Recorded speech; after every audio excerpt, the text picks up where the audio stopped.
né? Essa conversinha de tem que ser respeitada, a instituição deve ser respeitada, isso é uma bobagem. A instituição primeiro deve dar-se ao respeito. Sim. Quando eles agem como tem agido, eles não merecem respeito nenhum. Eles envergonham, o Supremo envergonha o Brasil. O povo se manifesta do jeito que se manifestou ontem, civilizadamente. Dedo agora deve ser apontado para o presidente da Câmara, Hugo Mota. Não há mais razão para ele segurar isso. Olá pessoal, sejam bem-vindos. O meu nome é Bruno. Se você gosta e apoia o nosso conteúdo, então deixa o seu like e inscreva-se no canal.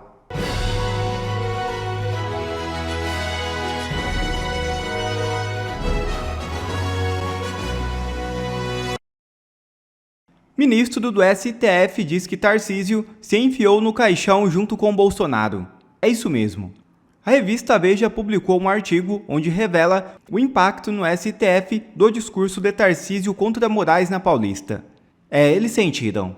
Segundo a publicação, na semana em que o Supremo deve condenar Bolsonaro à prisão por liderar um plano de golpe de Estado, Tarcísio subiu no palanque da Avenida Paulista e fez sua escolha.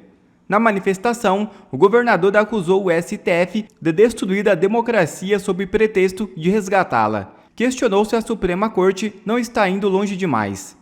O governador de São Paulo também chamou o julgamento de Bolsonaro de processo maculado, defendeu a anistia ampla e que alcance todo mundo.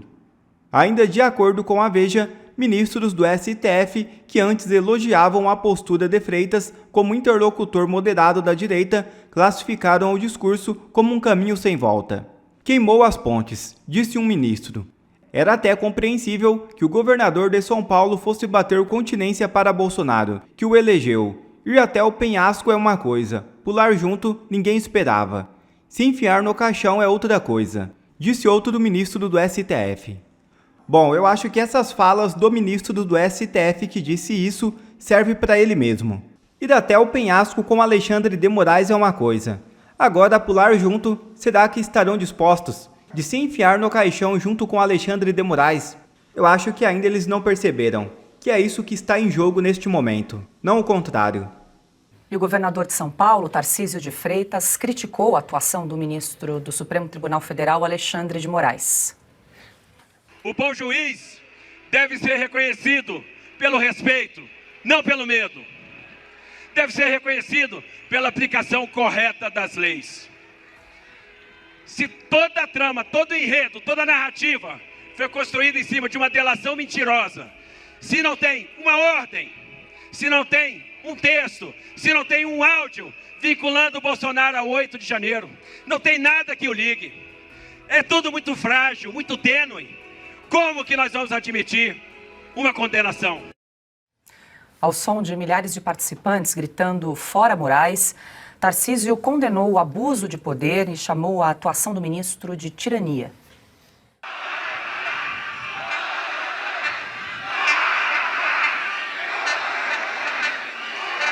Por que vocês estão gritando isso? Talvez porque ninguém aguente mais.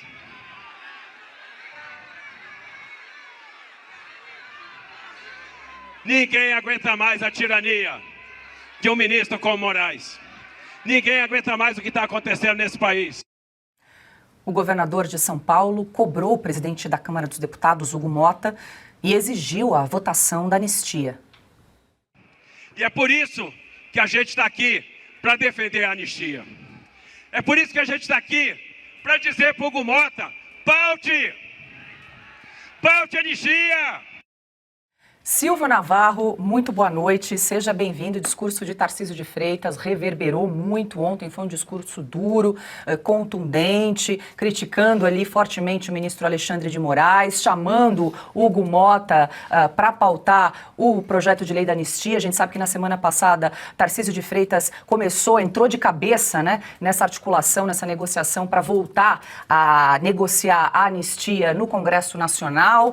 E aí, Silvio Navarro, o brasileiro fez a sua parte, saiu de casa, foi às ruas, lotou a Avenida Paulista, mas não somente, em várias cidades do Brasil. E aí, claro, todo mundo que está aqui acompanhando Sem Filtro, imagino eu, quer saber como é que essa manifestação vai ecoar em Brasília a partir de segunda-feira, 8 de setembro, Silvio. Paula, boa noite, Piotr, Ana, Augusto, meu irmão. Boa noite você que começa a semana com a gente. Foi um dia histórico, mais um 7 de setembro que prova como a direita coloca multidões nas ruas. A direita, inclusive pelo próprio slogan, Reaja Brasil, a hora de perder o medo, a palavra medo nesse slogan deixou muito claro que o brasileiro perdeu o medo. Depois daquele trauma do 8 de janeiro de 2023, quando alguns infiltrados baderneiros promoveram quebra-quebra em Brasília, o povo retoma o seu direito de reunião, que é um direito constitucional. Isso é muito importante, principalmente se colocado como contraponto o que aconteceu em Brasília, que falaremos também. As ruas vazias, um presidente da República que não tinha ninguém para dar tchau. Isso foi muito importante, as palavras de ordem muito bem escolhidas, a palavra anistia em primeiro lugar, porque esta é a primeira pauta e deveria ser a única do Congresso Nacional até que ela fosse aprovada de forma ampla, geral e restrita, como aconteceu em outras anistias, mas principalmente a Lei 6683 de 1979. Tudo isso lembrado em cima do trio ali, em cima do caminhão. Em relação ao governador Tarcísio de Freitas, acredito que foi o discurso mais contundente, mais assertivo. Ele deixou muito claro que não tem anistia sem o presidente Jair Bolsonaro. O governador Tarcísio de Freitas entrou para a política pelas mãos do presidente Jair Bolsonaro e é leal a ele e está trabalhando pela pauta prioritária do Brasil, que é devolver todas as Déboras para casa, que é devolver pais, avós e avós para casa, tirar tornozeleiras eletrônicas, acabar com a humilhação, como a própria ex-primeira-dama Michele Bolsonaro descreveu, a humilhação diária de uma família. É preciso passar uma borracha, é preciso virar a página e está muito claro quem não quer virar a página. Foram, aliás, os primeiros a se manifestar depois do 7 de setembro. Falaremos sobre isso.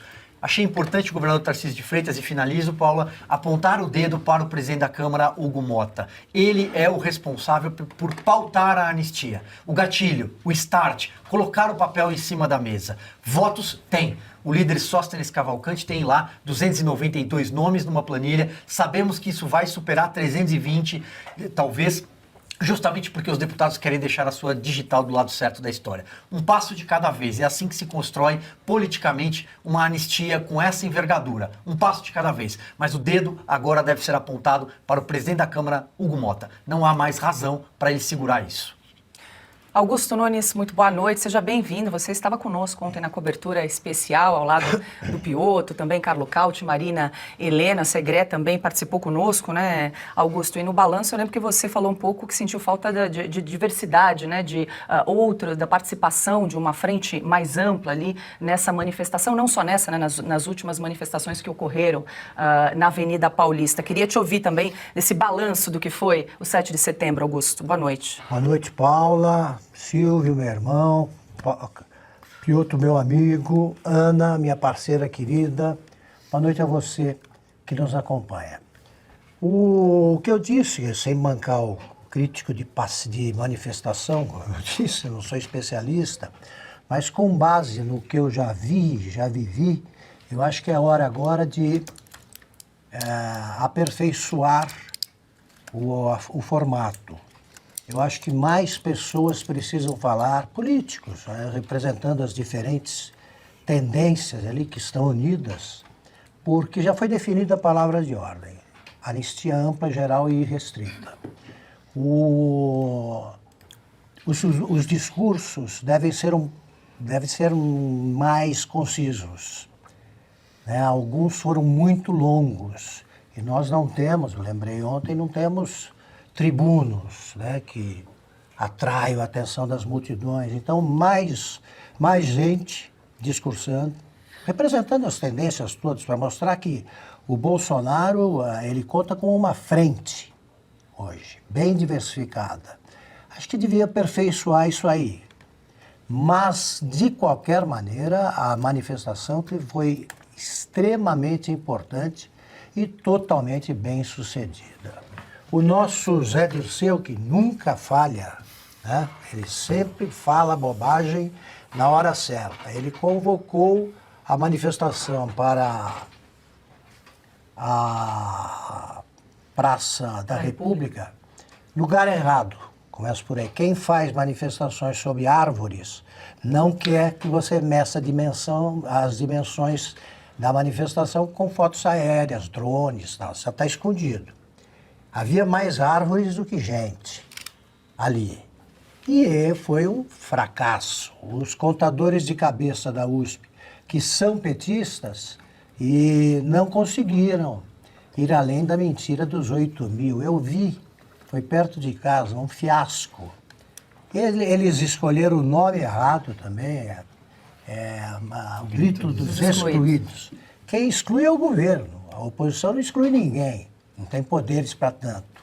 E o Zé Dirceu disse que haveria uma comparação para que se soubesse quem controla as ruas, o governo ou a oposição. Controlar no bom sentido, quem é o dono, né, dos locais aí onde o povo manifesta a sua vontade e seus pontos de vista. Ficou evidente o baile que o PT levou. O PT, o governo, não tem gente para levar às ruas, não tem oradores para palanque. Daqui a pouco está como aquele palanque que aqui meu pai me referia, né, quando ele falava dos adversários. Tem tão pouca gente que quem acabou de falar tem que descer correndo para aplaudir, porque senão não há palmas suficientes para que o próximo se anime a falar. Então foi bem sucedido. Os jornais hoje não têm o que falar. Ali você pode chamar de multidão a que se manifestou na Paulista e não pode usar a mesma palavra para a turma da Praça da República. E eles não tinham nada a gritar além da mais sórdida palavra de ordem que todos nós conhecemos: sem anistia. Os que são fregueses do Bolsa Ditadura tinham lá representantes gritando. Né? Hoje um colunista que nas últimas horas, um colunista que não merece ter o nome citado, né? É o JK dos canalhas, né? Dos canalhas. Ele debochou do sofrimento que qualquer família enfrentaria se tivesse policiais dentro de casa. Quer dizer, quem apoia uma coisa dessas e tenta fazer graça com uma coisa dessas, realmente é perverso, está do lado certo. Está do lado dos perdoados que não perdoam. Então é só um papel ridículo que escancara a crueldade, a falta de generosidade, né, a impossibilidade de ser compassivo que marca essa turma. É bom que eles se manifestem assim. Acho que a definição da palavra de ordem veio finalmente, é essa. Acho que o Supremo cada vez mais vai perceber, que nós já registramos aqui faz tempo, que eles vão precisar da anistia ampla, geral e irrestrita. E acho que os discursos foram no tom certo. No tom certo, não ouvi nenhuma mentira. Nenhuma mentira. Então, quando eu falo os discursos poderiam ser mais concisos, é só um reparo que vai tornar a manifestação ainda mais atraente. Ainda assim, nós tivemos os representantes do povo brasileiro, aquilo era uma amostra. E no Rio de Janeiro também houve uma manifestação de grandes proporções. Aquilo é uma amostra do que pensa o povo brasileiro. E é isso que vai determinar as decisões do Congresso, porque daqui a pouco quem estará decidindo será o Congresso, como ocorreria em qualquer país normal. Mas, antes, eu queria trazer que o discurso do governador Tarcísio de Freitas desagradou alguns integrantes do Supremo. O ministro Gilmar Mendes, por exemplo, rebateu nas redes sociais o discurso de Tarcísio de Freitas. O decano disse o seguinte, abre aspas: "No dia da independência, é oportuno reiterar que a verdadeira liberdade não nasce de ataques a instituições, mas do seu fortalecimento. Não há no Brasil ditadura da toga, tampouco ministros agindo como tiranos. O STF tem cumprido seu papel de guardião da Constituição e do Estado de Direito, impedindo retrocessos e preservando as garantias constitucionais." Já o presidente do Supremo, Luiz Roberto Barroso, também reagiu às falas de Tarcísio. Barroso disse o seguinte à jornalista Mônica Bergamo: "Não gosto de ser comentarista do fato político do dia. Estou aguardando o julgamento para me pronunciar em nome do Supremo Tribunal Federal. A hora para fazê-lo é após o exame da acusação, da defesa e a apresentação das provas, para se saber quem é inocente e quem é culpado. Processo penal é prova, não disputa política ou ideológica. Ainda, o presidente do Supremo se referiu ao regime militar como um período em que não havia transparência no processo judicial e comparou com o momento atual. Abre aspas novamente para o ministro.